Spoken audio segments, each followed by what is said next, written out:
লোককথা অনুযায়ী এই মন্দিরটিও ডাকাত কালী মন্দির নামে পরিচিত। আর সেই রঘু ডাকাতই এই মন্দিরটির প্রতিষ্ঠাতা। মন্দিরটির ভিতরে যাব, সম্পূর্ণ মন্দিরটি আপনাদের ঘুরে দেখাবো। আর এই মন্দিরের সবথেকে বড় বিশেষত্ব হচ্ছে এই মন্দিরের ভিতরে কিন্তু কোনো কালী প্রতিমা নেই। জনমত অনুযায়ী রঘু ডাকাত নিজেই মন্দিরটি প্রতিষ্ঠা করেছিলেন আর নিজেই তরোয়াল দিয়ে কালী প্রতিমাকে ভেঙে দিয়েছিলেন। তিনি কেনই কাজ করেছিলেন সেই গল্পটি অবশ্যই আপনাদের জানাবো। পশ্চিমবঙ্গের বিভিন্ন জায়গায় প্রায় অনেকগুলি ডাকাত কালী বাড়ি আছে। তার মধ্যে অন্যতম হলো এই বারাসাতের ডাকাত কালী মন্দির। এটি যে ঠিক কবে প্রতিষ্ঠা হয়েছিল তা নিয়ে মতবিরোধ আছে। তবে মনে করা হয় এই মন্দিরটি আনুমানিক 400 বছরের পুরনো। বারাসাত চাপাডালি থেকে কাজীপাড়া হয়ে আরো কিছুটা এগিয়ে গেলে পড়বে এই মন্দির। বারাসাত স্টেশন থেকে অথবা চাপাডালি মোড় থেকে অটো করে চলে আসা যায় এখানে। ডাকাত কালী বাড়ির নাম বললেই হবে।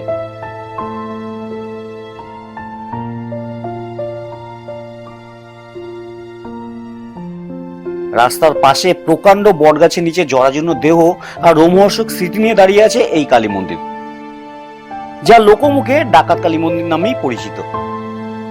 কারণ এই মন্দিরের সাথেই জড়িয়ে আছে দুর্ধর্ষ রঘু ডাকাতের নাম।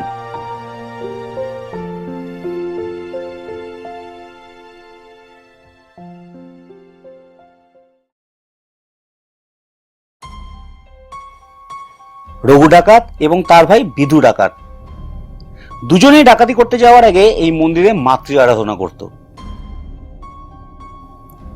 শোনা যায় বড়সড় কোনো ডাকাতি করতে যাওয়ার আগে নরবলি দেওয়া হতো এবং পাশের পুকুরে ভাসিয়ে দেওয়া হতো। একসময় গভীর বনজঙ্গলে ঘেরা এই এলাকা ছিল ডাকাতদের বিচরণ ক্ষেত্র। এই কালী মন্দিরটি ছাড়া তখন আর কিছুই ছিল না এখানে। বনজঙ্গলের মধ্যে অবস্থিত হওয়ায় এই কালী মন্দিরের আরেক নাম বুনো কালীবাড়ি।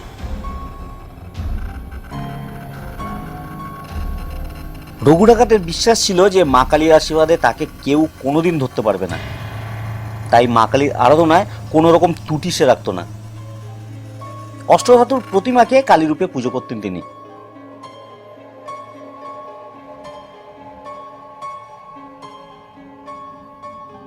স্থানীয় লোকমুখে শোনা যায় একবার নাকি রঘু ডাকাত ডাকাতি করতে গিয়ে সামন্ত রাজাদের লেঠেল বাহিনীর হাতে ধরা পড়ে গিয়েছিল।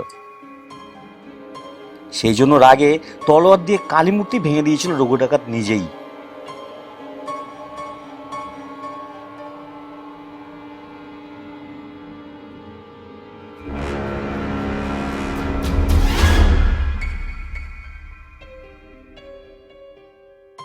পরে ওই ভাঙা মূর্তিতেই তিনি পুজো করতেন। এরপরে তার বংশধরেরাও ওই ভাঙা মূর্তিতেই করতেন কালী পুজো।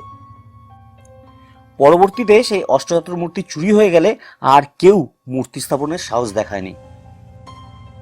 স্থানীয় বাসিন্দারা বটগাছকেই মাতৃরূপে পুজো করে আসছে। তাছাড়া একটু লক্ষ্য করে দেখুন, এই বটগাছের যে অংশটিকে পুজো করা হয় সেটিও অনেকটা মানবদেহের নিম্নাংশের মতন দেখতে। স্থানীয় বাসিন্দাদের মতে মন্দিরের মূল ফটক দিয়ে ঢুকে গাছের শিকড়ে দেখা যায় একটি হাতের ছাপের মতো অবয়ব।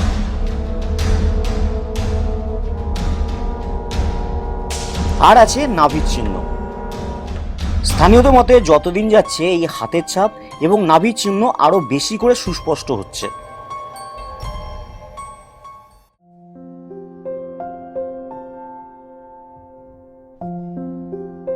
চুনসরকি তৈরি মন্দিরটিকে ঘিরে আছে এই প্রকাণ্ড বটগাছটি। মন্দিরের ছাদ শুধুমাত্র টিকে আছে এই বটগাছের শক্ত শক্ত ঝুড়ির জন্য, যেন বটগাছটি সম্পূর্ণ মন্দিরকে আগলে রেখেছে।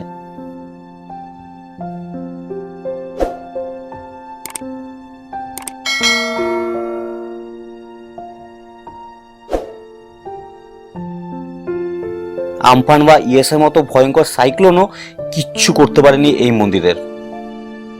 একটা ইটও খসে পড়েনি আমফান বা ইয়াসের দাপটে।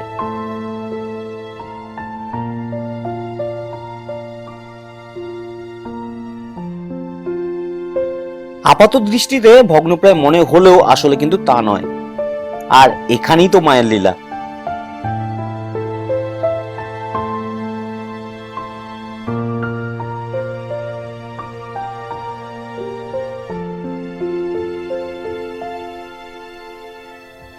স্থানীয় মানুষজনের কাছ থেকে শোনা যায় এই মন্দিরে নাকি ঘটেছে নানান সব অলৌকিক ঘটনা এবং কিছু ভাগ্যবান মানুষজনের সচক্ষে সুযোগ হয়েছে মাতৃদর্শনের।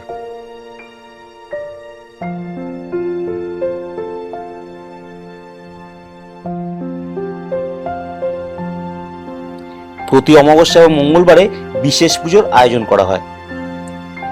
দূর দূরান্ত থেকে মানুষজন আসেন তাদের মনস্কামনা পূরণের আশায়। মা নাকি তার প্রকৃত ভক্তদের কখনো খালি হাতে ফেরায় না।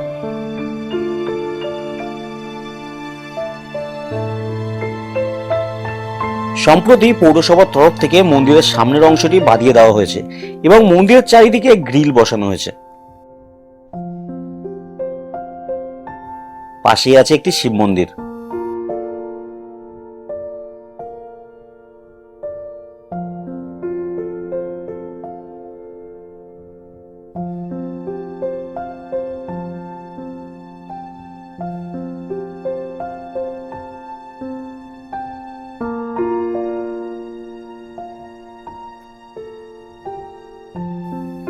একসময় জনহীন এলাকায় গড়ে ওঠা এই মন্দির আজ একেবারে লোকালয়ের মাঝখানে। জমজমাট রাস্তায় মানুষজনের কোলাহল এবং গাড়ির ক্রমাগত সর্বজন বিদিত হর্নে এই ডাকাত কালী মন্দিরের অতীতের অবস্থা কল্পনা করা কঠিন। তবে যদি রাত হয় একটু গভীর, চারিদিক যখন একদম নিস্তব্ধ থাকবে, তখন কিন্তু এই মন্দিরের পরিবেশে এক অন্যরকম অনুভূতি থাকবে। আপনার স্নায়ুগুলো তখন আপনার মস্তিষ্ককে জানান দেবে যে আপনি সত্যি কোনো ডাকাত কালী মন্দিরে প্রবেশ করেছেন।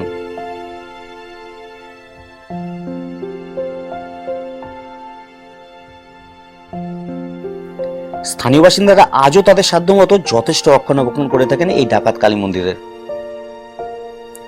মূর্তিবিহীন এই মন্দিরে মাতৃ আরাধনা চলছে, কারণ ভক্তিতেই আছে ভগবান।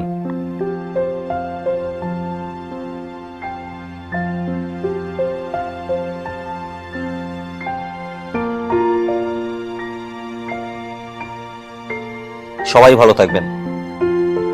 আগামী সপ্তাহে আরো একটি ভিডিও নিয়ে হাজির হব আমরা। ধন্যবাদ।